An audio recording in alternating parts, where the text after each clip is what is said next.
One of the key impacts of consumer recession is that consumer disposable income is on the decline.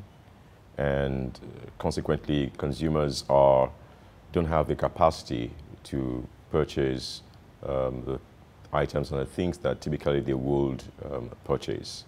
Now, as a result of that, consumer confidence tends to be on the decline because consumers are uncertain about the future. They're worried about if they will have access to funds to spend on their basic needs and other important things that they desire.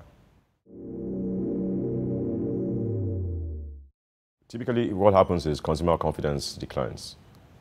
So let's use the example of Ghana. So in the previous 2 years, Ghana had gone through a recession. The CD had been devalued against the dollar, significant depreciation. There were issues in terms of infrastructural deficits within the country. And as a result of that, consumer index declined quarter on quarter based on the Nielsen Consumer Confidence Index. And Nigeria is going through a similar experience.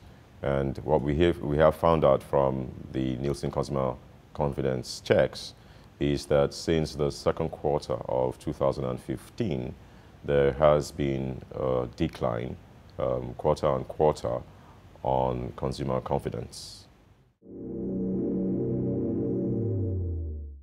It's on a baseline of 100, and any figure above 100 shows a degree of optimism. Any figure below 100 shows a degrees of pessimism. So Nigeria had always been over 100.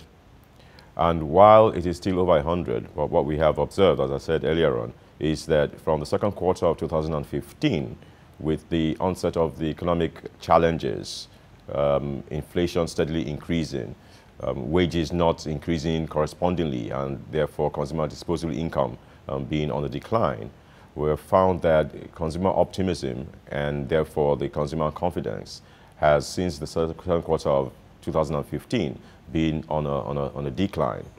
And that has been a cause of concern. So while Nigerians had remained and do remain optimistic, the degree of optimism has started to wane in the past 1 year.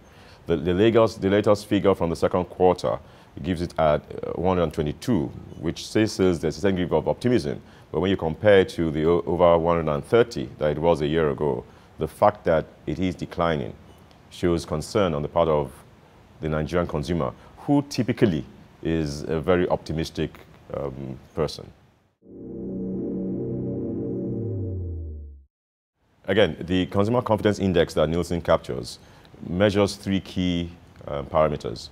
What consumers feel about job prospects, what they feel about their financial prospects, and thirdly, what they feel about their intention to spend money on the short term.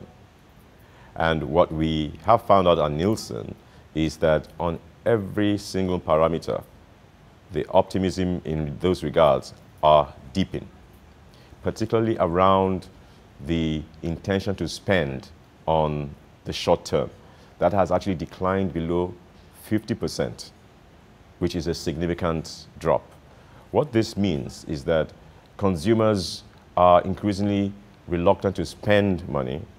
Why? Because in fact the money is not readily available for them. As I said earlier on, inflation has steadily increased. The last report indicated at 16.5, which is more than double what had been in the past 1 year.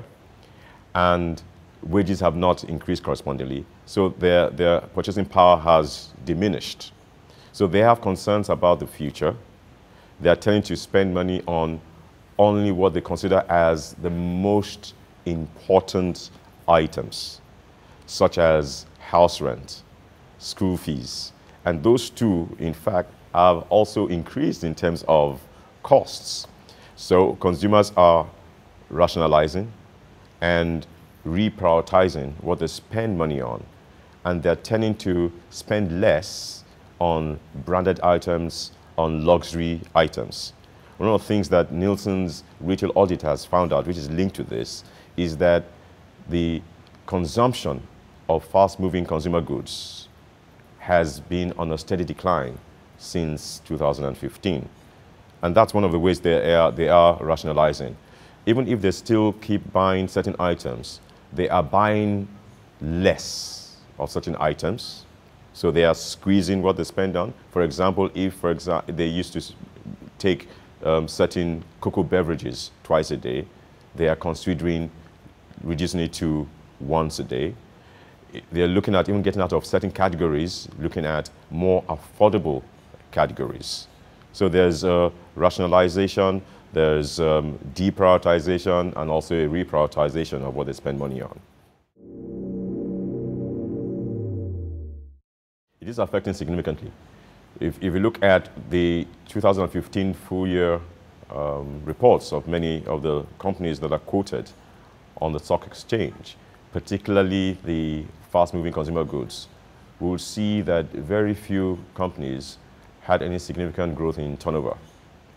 And in fact, even those that showed some marginal growth on turnover showed decline in profit after tax compared to previous year.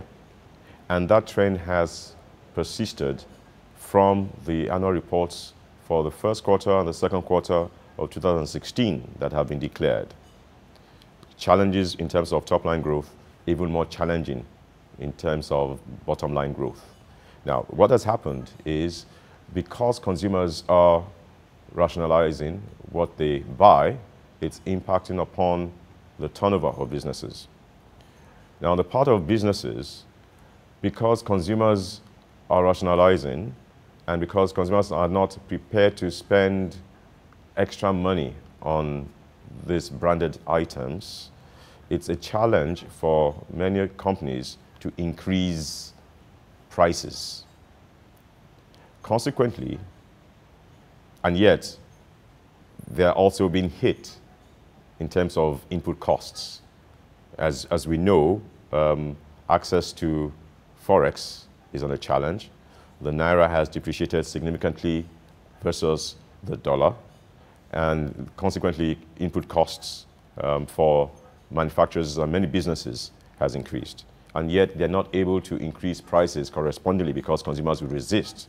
And consequently, their margins have been even further squeezed. So it's almost like a double whammy for manufacturers and other businesses. And the big challenge is how to moderate costs and also keep engaging with consumers so that they can tide through this difficult period.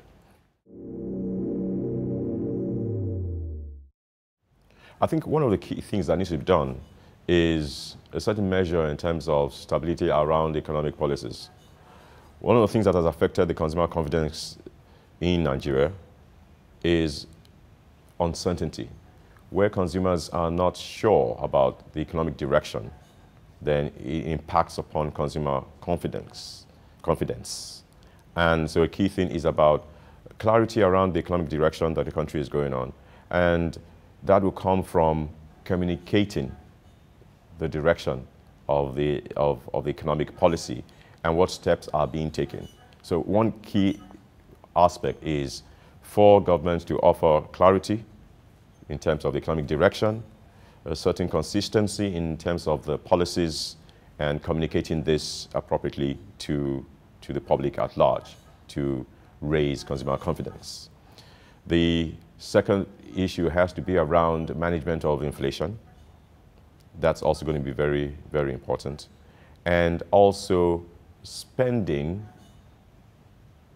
out of the recession.